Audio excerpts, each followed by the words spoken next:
എടി അവരെത്തി. നസീമാനോട് വേഗം ഒരുങ്ങാൻ പറ.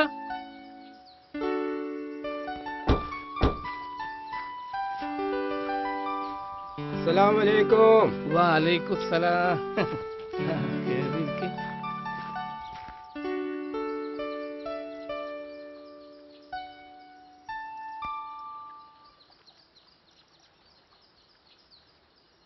അപ്പൊ കാതറെ, ഇതാണ് ഞാൻ പറഞ്ഞ ചെറുക്കം. ഞമ്മളെ മരിച്ചുപോയ അസൈനാരാജിന്റെ മകനാണ് ഇവൻ. ഓമാലിലാണ് പണി, കമ്പ്യൂട്ടറിന്റെ പണിയേ. മാസം ഒരു 1.5 ലക്ഷം റുപ്യ ശമ്പളം കിട്ടും. ഇങ്ങനൊരു ബന്ധം അന്റെ ഭാഗ്യാണെന്ന് കൂട്ടിക്കോളി. നിങ്ങൾ കുട്ടിനെ വിളിച്ചു. മോളെ നസീമാ.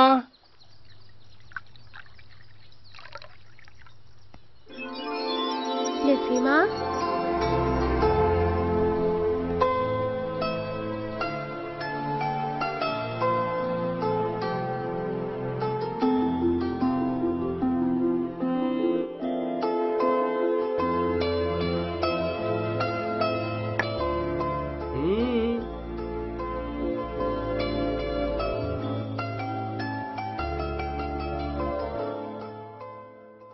അന്റെ കുട്ടീനെ ഒരു കല്യാണത്തിങ്ങ വെച്ച് ഇവൻ കണ്ടിക്കണ്.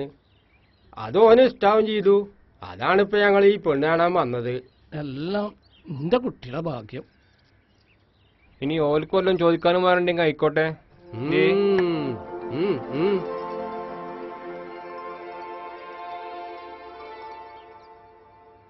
അപ്പൊ നമുക്ക് കാര്യത്തിലേക്ക് കടക്കാം. ഓനെ 2 പെങ്ങന്മാരെയും കെട്ടിച്ചയച്ചത് 80 പവൻ സ്വർണം കൊടുത്തിട്ടാ. പക്ഷേ ഓനക്കാണെങ്കിൽ സ്ത്രീധനത്തിനോട് യാതൊരു താല്പര്യമല്ല.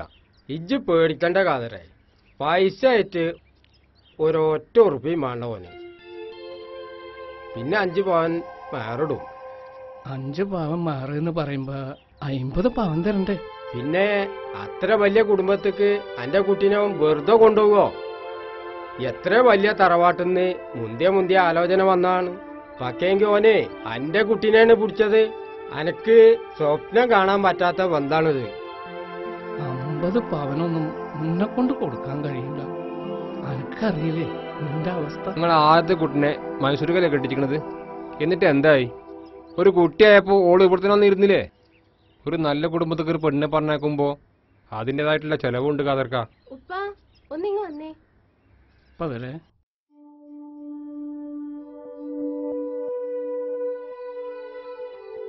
നിങ്ങളെ കൂടുതൽ ആലോചിച്ചൊന്നും വേണ്ട വാപ്പ. അതങ്ങടെ ഉറപ്പിച്ചളി. സ്വർണവും പണവും ആദായം നോക്കി കെട്ടിച്ചയച്ച നിന്റെ അവസ്ഥ ഉപ്പയ്ക്ക് അറിയില്ലേ? ഓളെങ്കിലും നല്ലൊരു കുടുംബത്തിലേക്ക് നമുക്ക് കെട്ടിച്ചയക്കാം.